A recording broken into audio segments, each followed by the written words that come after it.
국가대표 선수 선발할 때 평가위원 평가 점수라는 게 있죠. 네. 네. 근데 참 재밌게도 아시안게임 올림픽 종목 44개 중에 복식에서 평가위원 점수를 반영한 유일한 종목이 배드민턴입니다. 그런데 여기에 주관적 평가라는 문제가 좀 있는데 심지어 21년 국가대표 선발전에서는 이 평가위원 점수 때문에 공정성 논란이 생겨서 아주 시끄러웠어요. 기억하시죠? 네. 네. 자, 그래서 어떤 식의 해결을 좀 내놨냐. 결과 50%의 평가위원 점수가 50%나 이렇게 반영되는 건 너무하다. 자, 그래서 이제 이 평가위원 점수를 10%로 줄이자. 이게 뭐였냐면요. 잘 모르시는 분들이 설명하면 펀더멘탈, 정신력 점수라는 게 있더라고요. 이걸 절반이나 주니까 너무 자의적으로 채점할 수 있는 거잖아요. 자, 그래서 10%로 줄인 거 맞죠? 네. 네. 그런데 자, PPT 보면 지난 2월에 다시 30%로 늘었습니다. 3년도 되지 않아서 원점 돌아온 건데 왜 늘어난 건가요? 제가 그 정성평가와 경기력평가 50대 50으로 해서 2021년도에 정경은 선수가 자, 그거 제가 다 얘기 설명 간단히 했고요. 30% 높였는데 그로 인해서 정성평가를 10%로 줄였습니다. 네, 거기까지도 얘기 다 경기력을 했습니다. 90%로 줬고요. 네. 그렇게 하다 보니 예를 들어서 20명의 선수가 나왔는데 10명은 성적이 좋습니다. 자, 깔끔한 설명 안 되시는 것 같아요. 아니, 지금 그렇게 해서- 제가 시간이 별로 없기 때문에 네. 좀 더 질문하겠습니다. 심지어 평가위원 6명 전원이 다른 대학 출신으로 구성하도록 나름의 자정력을 그때 갖췄는데 요번에 또 30% 높이면서 2명까지는 같은 대학 출신 참여할 수 있다 완화했습니다. 이거 상당히 좀 의심스러운 부분이고 이거 설명 조금 이따 제가 들을게요. 자, 또 근데 PPT 두 번째 보면은 더 중요한 건 바로 이겁니다. 2017년도 제정된 이래로 그리고 바로 직후년도를 제외하고는 이놈의 규정이 매년 바뀝니다. 올림픽을 앞둔 최근 2년 동안은 4번이나 바뀝니다. 저희가 공정성을 얘기할 때 출발선과 도착점을 많이 얘기하거든요. 자, 그런데 선수 선발을 하는 이 규정을, 예외 규정을 계속 바꾸고 계속 넣고 계속 개정을 하면 이 개정안을 보고 준비하던 선수들이 얼마나 허탈하겠습니까? 출발점과 도착점일 때 이 규정은 출발점입니다. 근데 이렇게 고무줄처럼 바뀌는 이런 규정들. 자, 제가 하나만 비교해 드릴게요. 네트형 구기 종목 테니스 협회를 보자면 10년간 딱 3번 개정됐어요. 이게 설명이 된다고 생각합니까? 뭐 나이 제한, 연봉 제한, 경기 물품 사용 제한, 해외 경기 제한, 복종 의무 규정. 자, 이것만 해도 정말 입이 아프게 19세기적인데 이렇게 마음대로 규정이 바뀐다? 이렇게 정근대적인 정관이 있는 과정에서 선발 규정도 고무줄이다. 어떻게 하실 겁니까? 이 부분은 좀 개선 의지 어떻게 보여줄지 이제 답을 들으면서 질의 마치겠습니다. 이 부분은 그 전문성이 띈 그런 사안이라 그 국가대표 감독 아니요. 테니스 협회 부분은 10년간 3번 개정했다니까요. 비슷한 종목이고. 그런 단점을 그 전문가 그 경기인 출신들의 개선 의지 있다라고 말씀하시고 예, 그 부분은 지금 바뀌어 있는 부분을 최대한 확인을 해서 의원님 말씀을 한번 적어서 제가 검토 자료를 한번 보고 드리겠습니다. 네. 제가 대답 좀 해주시겠습니까? 너무 멀어서 제가 잘 안 보입니다. 예. 네. 축구협회가 동네 개모임이나 동아리 모임인가요? 아닙니다. 아니죠. 네. 네, 오늘 주신 말씀 자료를 보니까 불공정한 과정을 통해서 특정인을 선발하기 위한 것은 더더욱 아니었습니다라고 쓰여 있습니다. 예. 자, 이 자리는 공정했느냐 혹은 많은 사람들이 생각하는 만큼 혹시 불공정했던 것은 아닌가에 대해서 그래서 이 자리에 나오신 겁니다. 예. 자, 공정과 불공정은 설득의 영역이 아니라 입증 가능한 자료 주셔서 설명하시면 더 이상 여기서 저 그렇게 생각합니다. 아니라고 여깁니다라고 판단을 물을 일이 없어요. 그런데 일단 자료 제출을 거의 제대로 안 하셨기 때문에 이 자리에 나와서 지금 이렇게 시간을 보내고 있는 거다. 다시 말씀드리지만 공정은 설명 영역입니다. 입증 가능한. 자, 그렇다면 자, 최종 후보자 3인의 평가에 대해서 정성지표, 정량지표로 구분된 점수표 회의로 채점 결과 있습니까? 뭐 그건 잘 모르겠고요. 아니, 그리고 최종 선택을 하셨는데 이걸 왜 모르시면 본 적 없으세요? 자, 정량지표, 정성지표로 나눠진 점수표 회의로 채점 결과 보신 적 없습니까? 뭐 의원님께서 혹시 머니볼이라는 영화를 아니요, 여기 설명하지 마십시오. 제가 아까 분명히 말씀드립니다. 설명이 아니라 입증 가능한 영역이라고. 없어요, 있어요? 뭐 감독 선임에 있어서 자, 저희 의원실에서 요구했지만 안 줬습니다. 있으면 오후에까지 받아주실 것을 위원장에게 부탁드립니다. 자, 이게 불공정하다고 여겨지는 겁니다. 요즘 동네에서 뭐 하나 하려면 이거 인사 문제예요. 회장님, 인사 문제입니다. 네. 감독을 마음에 드는 사람 데려다 놓는 문제가 아니라 감독 인사 문제입니다. 인사 비리, 인사 불공정 이 부분에 대해서 묻고 있는데 채점 결과를 못 주겠대요. 황당합니다. 또 저희 의원실 요구한 것들에서 못 받은 게 많은데 박주호 선수께 좀 여쭙고 싶습니다. 네, 전력강화위원회께 묻겠습니다. 자, 기록이나 점수 서술로 기재된 채점표를 남기거나 협회에 제출 혹은 제공한 적 있습니까? 제시마시 감독 1순위, 2순위, 3순위, 4순위까지의 과정은 제출을 했습니다. 아, 제출했군요. 네, 감사합니다. 자, 4차 전력강화위원회에서 감독 선임 일정, 서류 제출 기준, 평가 이게 3월 12일이거든요. 기준을 정했어요. 자, 그래서 저희 의원실에서 이거 달라고 했습니다. 했다고 했길래 지금 박주호 선수 말씀 들으니까 이런 것들과 관련된 충분한 정보가 있겠네요. 하지만 또 요구했지만 오지 않았습니다. 자, 제가 다시 말씀드릴게요. 이거 제출하고 설명이 다 됐으면 이 자리까지 안 오셨어도 될 문제인데 지금 기초적인 자료를 뭐 때문인지 저를 비롯해 많은 축구 팬들은 불공정해서라고 생각합니다. 자, 제가 준비한 PPT를 좀 띄워주셨으면 좋겠는데요. 자, 넘겨주십시오. 자, 여기가 바로 정혜성 정강위원장과 그 밑에 보면 이임생 나중에 위임받은 정강위원장의 평가표가 되어 있는데 자, 이 평가표를 한번 보십시오. 자, PPT 보고를 보면 우측 하단 밑에 뭐라고 쓰였냐면 이 면담의 분위기가 흥미롭게 만들었다. 이런 매우 주관적인 평가가 주를 이루고 있습니다. 흥미롭게 만들었다는 분위기 평가가 어떤 감독을 선임하는데 매우 중요한 정성지표, 정량지표라고 할 수 있을까? 자, 이걸 보여주게 되면 축구 팬들은 훨씬 더 의아하게 될 겁니다. 자, 그 뒤에도 PPT 있는데 마찬가지입니다. 하나만 더 넘겨주세요. 세 사람을 비교한 보고서가 A4 5장 분량으로 있다고 하길래 제가 요구했더니 요 PPT 한 장을 달랑 보냈는데요. 요즘 중학생 축구 팬도 이거보다 훨씬 더 구체적인 전력과 전술을 비교한 평가표를 각각 개인 후보당 A4 5장을 만들 거라고 생각합니다.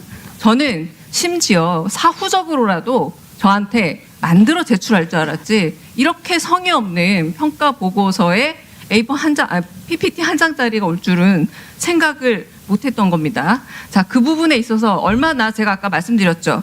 개모임이나 요즘 동아리 모임에도 정관이 확실해요. 개모임이나 동아리 모임도 들어가고 나갈 때는 그 정관에 대해서 위배되면 상당한 책임을 묻고 민사소송도 감안해야 합니다. 그런데 동네 개모임이나 동아리만도 못하다라는 생각이 일단 들고요. 자, 또 여쭙겠습니다. 회장님, 그 이임생 기술발전위원회 위원장이 전력강화위원회 업무를 겸임해도 됩니까? 뭐 병행한다기보다는 겸임해도 됩니까?라는 정관에 써 있는 용어로 물었는데 말씀 바꾸지 마십시오. 겸임해도 됩니까? 안 됩니다. 정관 위반입니다. 자, 나름의 동네 개모임이 아니기 때문에 정관이 있어요. 그런데 이 부분에 있어서 겸임을 하면서 정관을 위배했습니다. 자, 그리고 그 이후에 여러 가지 이 과정들에서 이임생 이사가 전력강화위원회 업무 일부를 위임받는 것에 대해서 이사회 결의 받았습니까? 거쳤습니까? 이사회 결의? 자, 회장님께 여쭙고 있습니다. 예, 그 이사회 결의 있었습니까? 뭐 지금까지 관행상 그 이사회 결의는 선임한 그 보안적인 이유 때문에 선임한 다음에 추인 받습니다. 네, 회장의 처리 후 사후 결의도 있어요. 맞아요. 가능해요. 네. 그래서 회장의 처리 후 사후 결의가 서류로 남아 있습니까? 네. 남아 있습니까? 홍모모 감독 선임 이후에 열린 이사회 안건 결정사항 어디에도 이임새 이사에게 전력강화위원회 업무 일부를 위임한다는 내용이 없어요. 지금 위증하신 거예요. 잘 모른다고 하세요. 잘 모르겠습니다라고. 그 전력강화위원회에서 그 추천을 한 거로 아니 해가지고 이사회 전력강화위원회 말고요. 했습니다. 예. 이사회에서 결의를 해야 된다니까요. 이사회하고 전력강화위원회 따로 있잖아요. 회장님 구분 못 하십니까? 이사회 따로 있습니다. 이사회에서 결의되어야 돼요. 근데 그 전략강화위원회에서만 서로 이렇게 저렇게 위임한다라고 협의했다는 거예요. 그게 바로 뭐냐면 정관의 위배입니다. 정관 위반입니다. 자, 제가 다시 묻겠습니다. 공정함이라는 게 다른 게 아니라 어려운 게 아니라 아주 공평하다. 모든 절차가 모든 사람에게 동일하게 이루어진다라는 의미를 가지고 있어요. 자, 이렇게 정관을 협회 스스로 만들어 놨으면서도 위배하면서까지 약간의 무리수를 두고 있어요. 자, 마지막으로 하나만 더 묻겠습니다. 이미 여러 차례 질의가 나왔지만 정혜성 위원장이 6월 27일 정몽규 회장에게 대면 보고를 하고 최종 후보자 3명 명단도 보고하고 난 이후에 갑자기 사임하거든요. 그때 무슨 일 있었는지 좀 듣고 싶습니다. 그 말씀한 그대로고요. 뭐 그 제가 그 절차적인 거 그러니까 주 외국인 감독을 직접 대면해 가지고 그 다음에 판단했으면 더 좋겠다 이렇게 말씀드렸습니다. 뭐 그 더 이상 뭐 더 이하도 없습니다. 그래서 면담 일정까지 계속 만들어 가고 있던 중에 갑자기 사임했잖아요. 예. 네, 그 이유에 대해서는 전혀 저도 그 모르십니다. 다음 날그 소식을 듣고 상당히 놀랐습니다. 자, 이 부분에 대한 해명도 제대로 되지 않으면 이 공정성 자유로울 수 없습니다. 뭐 그 다음 날 저 약간 설명. 예. 뭐 여기서 그 인사 문제 계속 말씀하셨는데 선발되지 않은 지원자를 공개 안 하는 것이 원칙이라고 생각이 됩니다. 제출해 주시면 제가 그 부분을 확인해 보고 다시 답드릴게요. 김승수 의원의 질문에 맞다고 했습니다. 그뭐 맞다고 하셨습니다. 제가 속기록 다시 안 꺼내 볼게 뭐 맞다고 하셨죠? 체육회 여러분이랑 쳤는데 그분이 같이 있었는지 없었는지 그건 아까 했다고 분명히 말씀하셨어요. 제 질문이 아니라 다시 묻겠습니다. 이기흥 체육회장도 거기 있었죠? 저는 운동을 하지 않았습니다. 거기 8명 중에 없었습니까? 8명이 아닙니다. 더 많았습니다. 네, 8명이 아닌 건 알고 계시고 거기엔 없었다. 이 부분에 대해서는 조금 더 들여다보도록 예. 하겠습니다. 자, 대한축구협회 정몽규 회장님 4선 하실 겁니까?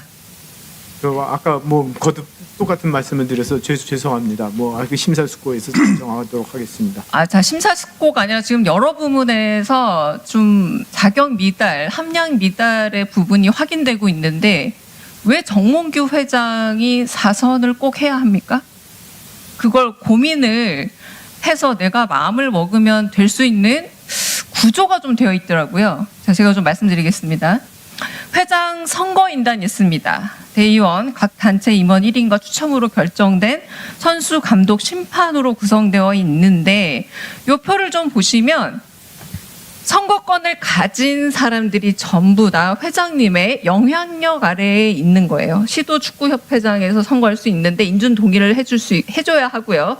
전국연맹 대표자 같은 경우도 그렇고 다 영향을 미칠 수 있는 사람이니까 선거권을 가진 사람들이 영향력을 가진 그 영향력 아래에 있는 단체들이 너무 많은 선거권의 절반 정도를 차지하고 있더라고요. 지금 126명에 불과한 선거인단인데 자, 이거 좀 뭔가 소위 말해서 내가 사람을 선거인단 아까 좀 구조라가 비슷한 것 같아요. 그 스포츠 공정위원 회장에게 월급을 주고 보냈는데 그 사람이 연임을 결정해주고 그리고 이 선거인단 역시도 지금 회장님이 상당히 많은 영향력을 미칠 수 있는데 또 이 선거를 통해서 회장으로 모실 수 있는 관계라는 게 이게 바로 아까 제가 말씀드렸던 공정하지 않습니다라고 말하는 축구 팬들의 많은 의혹과 의심을 해소하지 못하는 건데요. 자, 다시 묻겠습니다. 자, 선거관리위원회를 두는 게 필수입니까? 선택입니까? 뭐 정확히 모르지만 필수일 거라고 생각이 듭니다. 자, 정관상에 선거관리위원회가 어떻게 구성되는지는 알고 계세요? 뭐 정확히 지금 인지하고 있지. 자, 선거관리위원들 역시도 회장이 위촉합니다. 선거관리인단을 말씀하시죠. 위원회 위원들은 이사회의 동의를 받아서 회장이 결국 위촉합니다. 결국은 이 모든 게 다 회장님 마음대로 운용이 가능하다는 뜻이에요. 자, 그럼 이 모든 걸 자, 만약에 전폭적으로 시정할 생각 있으십니까? 그 선거인단의 대부분은 그 지도자가 47명이고요. 선수가 63명이고 심판이 15명입니다. 이분들은 제가 임명하는 게 아니라 이것도 또 추첨으로 고르게 돼 있습니다. 그래서 어느 분이 될지는 제가 모르고요. 1분만 더 얘기를 하면요. 현재 축구 선수가 17만 4천 명, 지도자만 만여 명, 그리고 심판이 2,950명인데 그 중에 126명이 굉장히 많은 숫자라고 생각하시나 봐요. 그 120명을 그 추첨으로 그 만여 명 중에서 추첨된 추첨으로 뽑고 있습니다. 그래서 누가 될지는 모르고 일단 축구계를 대표한다고 말할 수 있냐는 겁니다. 그러면 만여 명이 다 투표 자, 해야 된다고 아까 말씀드렸던 이 영향력 아래 있다라는 건 어떻게 생각하십니까? 모든 축구인들이 자, 그 정관상 영향력이 관할 선거관리위원회에 선거관리 업무를 위탁할 수 있다라고 돼 있어요. 무슨 말이냐면 선택사항으로 바꿔놨어요. 이 부분도 바꾸셔야 돼요. 의무로. 잘못됐으면 바꾸도록 하겠습니다. 네, 이 부분에서 그러면은 선거관리 업무를 선관위에 맡기겠다 선언을 하고 약속하시겠습니까? 제가 위탁이 아니라 그 선거관리위원회 그 규정이 어떻게 돼 있는지 잘 인지하고 먹고 있는데 공정하지 못하게 돼 있다고 치면 바꾸도록 하겠습니다. 다시 묻겠습니다. 정몽규 회장이 아니면 축구협회 회장은 아무도 안 됩니까? 의원님이 그렇게 생각하신다고 생각하는데 아니, 저는 본인의 생각하지 생각을 않습니다. 여쭙니다. 네. 본인이 아니라도 충분히 능력 있는 사람이라면 당연히 축구협회 회장이 누구라도 될수 능력 있는 있는 거죠? 사람이면 얼마든지 될 수 있다고 생각합니다. 네, 알겠습니다. 조금 사변적인 얘기로 시작해 보겠습니다. 지금 아침 10시부터 현안 질의를 하고 있는데 우리 정몽규 회장님은 지금 출석하신 증인 및 참고인 중 거의 유일하게 등을 뒤로 대고 되게 편안하게 계시네요. 안타깝게도 뒤에 계신 이임생 이사라던가 홍명보 감독이라던가 모든 축구인들이 매우 전전긍긍하고 있는데 편안해 보여서 그 태도는 뭘까 좀 궁금증도 갖게 되고요. 또 하나는 제가 국정감사에서 회장님 증인으로 출석 요구했습니다. 놀랍게도 저밖에 증인을 요청하지 않았습니다. 하지만 오늘 문제점들에 대한 어느 정도 소명이 이루어지면 충분히 국정감사에 관한 증인을 철회할 의사도 있었습니다. 그런데 오히려 시간이 흐르면서 점점 더 철회할 수 없다는 생각이 듭니다. 묻겠습니다. 여기 왜 와 계신 것 같습니까, 회장님? 그 감독 선임에 관해서 여러 가지 무리가 있어서 이렇게 궁금증을 문제점을 이렇게 파악하려고 현안 질의 시간을 갖고 있다고 생각합니다. 좀 유체이탈식 대답 말고요. 회장님 여기 왜 와 계신 것 같습니까? 그 문제 있는 거 저희 다 압니다. 뭐 때문에 와 계신 것 같아요? 여기서 증인 채택해가지고 그래서 여기 왔습니다. 증인 채택되니까 그냥 오셨군요. 자, 이런 겁니다. 오해가 있다고 아까 제가 말씀을 좀 요약하면 이렇게 되더라고요. 유튜버들의 가짜 뉴스 확산이 가장 큰 클린스만 감독 선임 과정을 비롯해서 지금 그게 좀 문제다라고 그런 식의 말씀을 하셨어요. 그렇죠? 유튜버 얘기도 하고 잘못된 정보 얘기도 하고. 자, 이렇게 얘기를 하는 거 보니까 제가 첫 번째 오전 질의에서 그러면 입증해달라고 했는데 자료도 안 내고 대답도 용어도 헷갈리면서 제가 지금 7월 23일 날 우리가 비공개 간담회에서 봤던 그 서류를 다시 뒤져봤더니 이게 바로 축구협회 현실 아닌가 싶어요. 대면 면접 실시라고 해놓고 그 밑에는 이임생 이사가 말한 것처럼 또 면담이란 표현이 등장하고요. 그 밑에 7월 5일 한국 이임생 기술총괄이사가 홍명호 감독 대면 면접이라고 했는데 그 밑에 또 면담이라는 용어가 등장하고 있습니다. 공식적으로 국회에 낸 서류에서도 그 용어가 통일되어 있지 않아요. 제가 세 가지 정도로 지금 축구협회 오늘 느낀 문제점을 요약해 드리자면, 첫 번째, 입증 능력이 없습니다. 두 번째는 말로 하는 설득력도 없습니다. 세 번째, 제가 보기에는 자정 능력이 전무해 보입니다.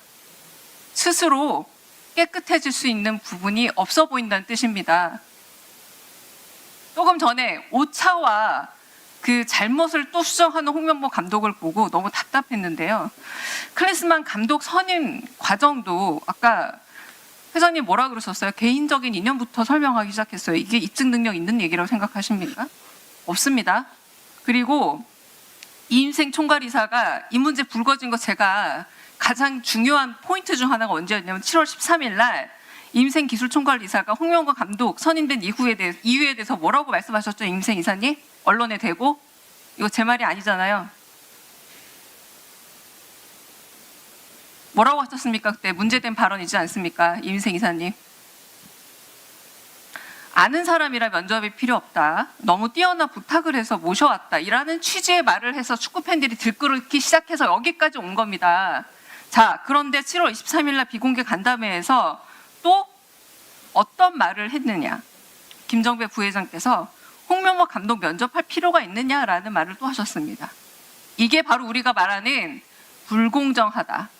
홍명보 감독 알죠. 대한민국에 모르는 사람이 어디 있습니까? 하지만 제가 처음 말했다시피 이거 인사입니다. 인사. 자, 그럼 다시 한번 묻겠습니다. 회장님, 사회적 물의를 일으켰다고 생각하십니까? 국민들에게 염려를 이렇게 끼치고 피로감을 들여서 상당히 송구스럽게 생각합니다. 네, 사회적 물의를 일으켰다 인정했습니다. 자, 축구협회 정관 제29조 임원의 결격 사유가 있습니다. 7조 사회적 물의, 협회나 대한체육회, 회원단체, 시도교육회 및 그 회원단체로부터 징계는 받지 않았지만 임원의 결격 사유에 해당하는 유사행위 등 그 밖에 적정하지 않은 사유가 있는 사람은 임원으로 결격 사유가 있습니다. 축구협회 정관입니다. 자, 3조에도 이런 항목이 있습니다. 국민체육진흥법에 제2조 제9호 과목부터 자목까지의 경우, 자, 자격정지 이상의 징계 처분을 받고 그 기간이 종료되지 아니한 사람은 임원의 자격을 박탈당합니다. 자, 이제 문체부 장관에게 묻겠습니다. 네. 자, 아까 대한체육회와 스포츠공정위원회 문제에 있어서 행정소송을 불사하고서라도 구성과 운영의 불공정성을 시정하겠다라고 각오를 보여주셨습니다. 네. 대한체육협회처럼 축구협회 임원 문제에 있어서 지금 회장이 본인 스스로 증인으로 출석해서 사회적 물의를 빚었다라고 얘기를 했는데요. 이 부분에 대해서도 똑같이 문체부가 축구협회를 감사하고 감사 결과에 따라 회장의 자격 정지를 요구하고 임원 자격이 정지되면 사연임에 도전할 수 없는 규정이 있습니다. 네. 의사 있으십니까? 네. 그렇습니다. 네, 행정소송을 불사하고라도 사연임 저지할 수 있다라는 문체부 장관의 저는 약속을 받았다고 생각을 하겠습니다. 네. 감사합니다.